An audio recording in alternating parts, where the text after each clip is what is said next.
All right, so first thing you're going to want to do is, if your pieces are really curled, which they probably are once you've done your painting, you want to kind of uncurl them by rubbing them across the side of the table.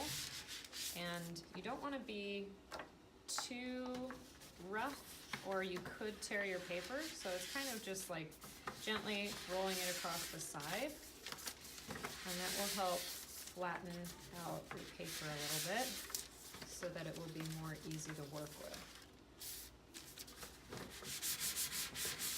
Kind of like that. So that'll be much more manageable. From there, we're going to start measuring. We want to use a ruler, and we'll use a 1-inch ruler to measure 1-inch stripes all the way across. This is a 9-inch wide paper, and you'll want to make sure you make marks at the top and the bottom. If you only make them at the top or the bottom, your lines will be messed up. So we're going to measure twice, once on each side, 9 inches across, and then we're going to cut this on the paper cutter. Okay, so what I'm doing here is I am measuring my 1 inches on the back of my piece. Now I want to make sure it's lined up with the 0 of my ruler, and I'm making a mark every inch. This paper is actually slightly less than 9 inches, but that's okay. So you want to make a mark every inch, and then shift your ruler down and make a mark every inch at the bottom. So I worked from the left to the right at the top. I need to work from the left to the right at the bottom as well. Otherwise, if I go from right to left, my marks will be off from each other.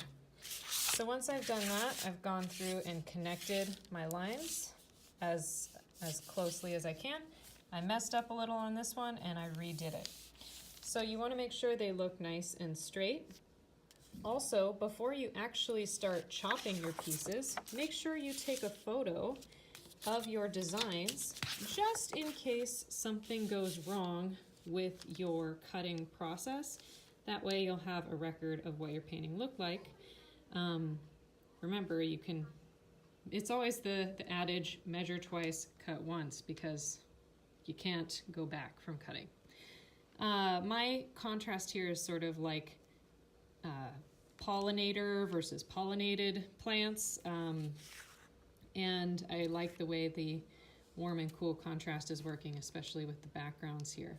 So I want to make sure and take a picture of these before I actually get to the cutting portion. So I've taken a photo, I've measured on the back, and then we'll get to the cutting part. Okay, so for the cutting process, I have 2 paper cutters in my classroom. This is the smaller one, and then I have a larger one that I'll also show you how to use. This one, the arm is slightly broken so that it flops back down. So you may need to, I usually just sort of balance it against my body when I'm cutting, or you can get a helper to help you with the cutting portion.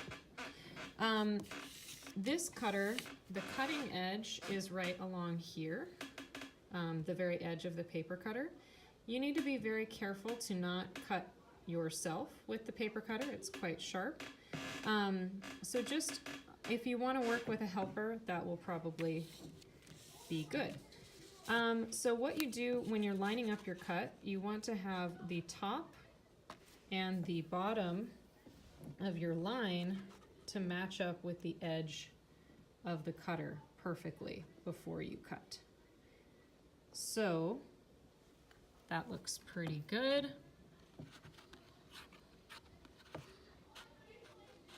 And you want to cut nice and slowly, and you want to have a hand on this side of your piece. So cutting slowly, and I now have my first piece cut. As you work, you'll also want to label your pieces so they all work together. I'm going to take this to my other paper cutter, which is in the back room.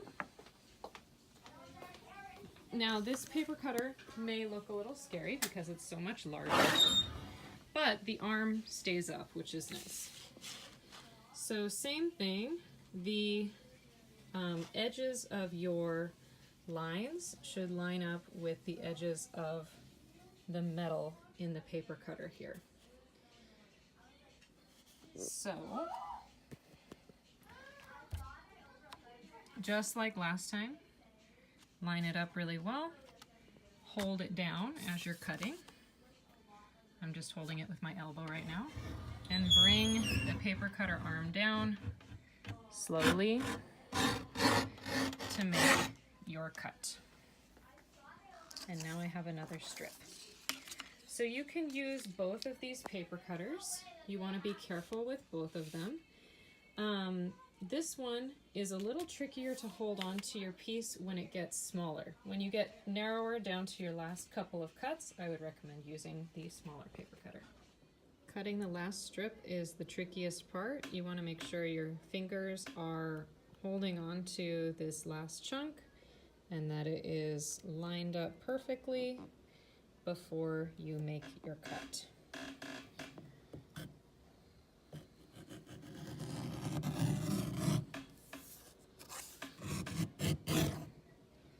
Ta-da! Last cut. Okay, so from here, your workspace should include some glue. This is just Elmer's glue. You should have a glue brush. This is my container of glue brushes. You'll know they're for glue because they are very, very hard. They're basically just sticks at this point. They've been ruined by acrylic paint and glue, and that's why we're using them for glue. You're going to need all of your strips of your pieces, and what we'll be doing is applying glue to the back of each piece and gluing it down individually. So I'm going to show you what that process looks like. So here's kind of a fun part. Once you have cut up your strips of your pieces, you need to piece them back together like a puzzle. So this can be a little tricky at times. You want to make sure that they are in the correct order, both of your pieces.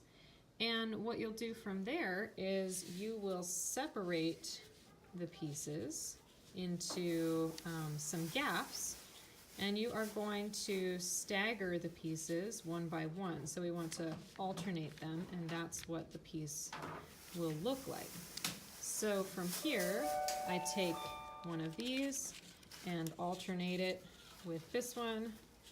Then I take my next piece and I alternate it with this one. Take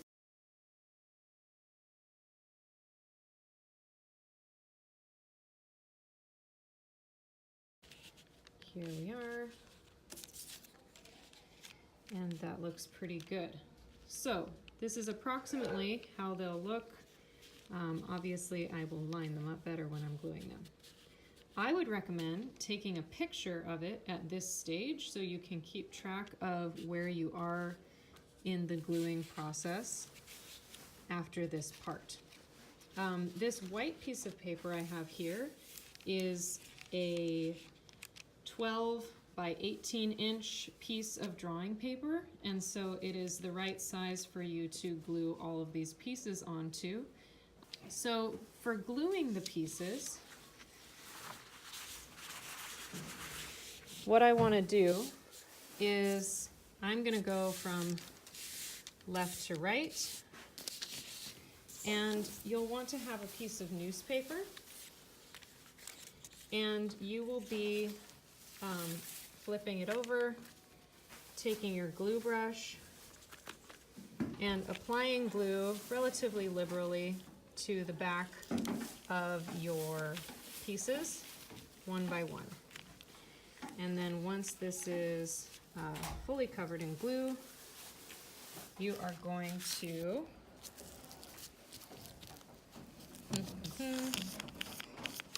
you don't want to apply too much, but you also don't want to apply too little. Once this is fully covered in glue, you're going to line it up carefully with the edge of your piece, lining it up top and bottom and left and right, and applying it firmly to your background paper, like so. Now, once you have applied a piece, you want to make sure and hold on to it for a minute. It takes some patience. You want to press it down and make sure that it adheres to the surface well. After that, you will be applying your next piece, which will be from the opposite painting. And when you glue it down, do not glue it exactly next to it, but don't give it too much space either. You're going to want just a tiny bit of space in between the two, maybe about that much will be a good amount of space. That way when you fold it, there will be some room for the fold to happen.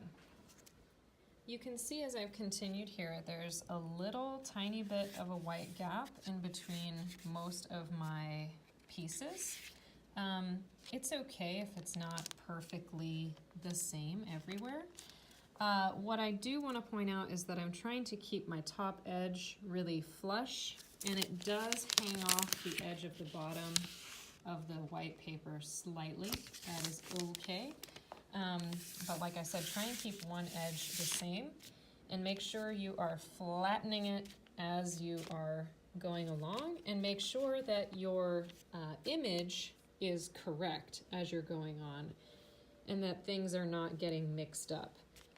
If you do glue something in the wrong place, you can try to very carefully peel that paper back off of your background, but it is likely to rip. So you want to be sure that you're moving slowly and that you're keeping track of the correct order of your strips as you are gluing. So I like to keep them arranged in order next to my workspace, and then take them one by one over here to glue them. Always glue on a background such as newspaper. Don't just glue directly on the tables. If you get a little bit of glue on the front of your pieces, it's not a big deal. It does dry clear. All right, I'm almost done. Now, as I mentioned, this last bit, this strip is wider than this space here, and that is okay. What I would suggest doing is getting your glue and painting it onto the white paper this time, carefully, instead of your painting. So just getting that nice and covered, and then putting this final strip on nice and lined up with the rest.